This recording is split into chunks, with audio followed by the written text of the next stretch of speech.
unclean spirit, roh tidak bersih. Tentu yang dimaksudkan di sini adalah roh jahat. Maka asal-usul istilah unclean spirit kita bisa melacaknya dari versi yang kuno dalam terjemahan bahasa Inggris, versi King James dari Injil Markus 1 ayat yang ke-23.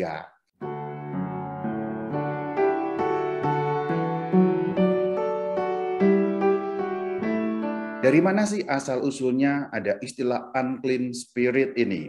Paling kurang ada 5 istilah yang dipakai dalam Alkitab Perjanjian Baru kalau kita membukanya dalam bahasa asli, yaitu bahasa Yunani.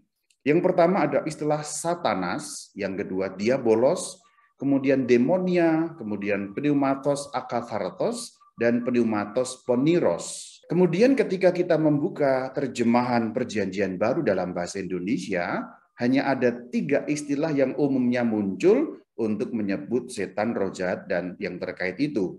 Iblis, setan, dan roh jahat.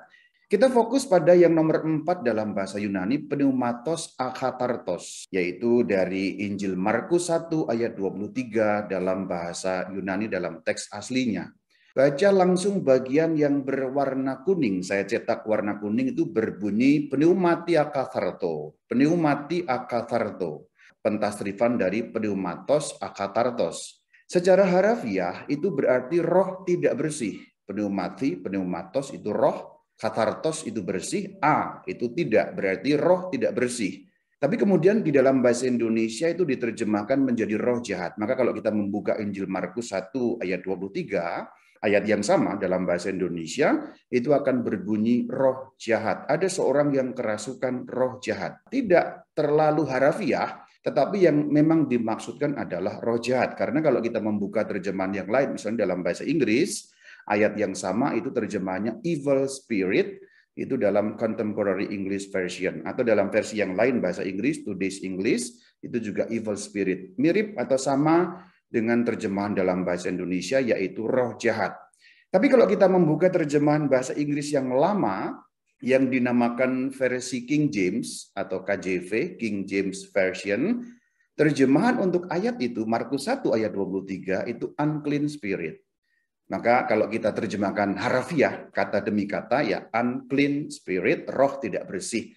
Itu persis menerjemahkan kata demi kata dalam teks bahasa Yunani yang sudah kita lihat tadi, pneumati akatharto atau pneumatos akathartos, unclean spirit, roh tidak bersih. Tentu yang dimaksudkan di sini adalah roh jahat. Maka asal-usul istilah unclean spirit kita bisa melacaknya dari versi yang kuno dalam terjemahan bahasa Inggris, versi King James dari Injil Markus 1 ayat yang ke-23.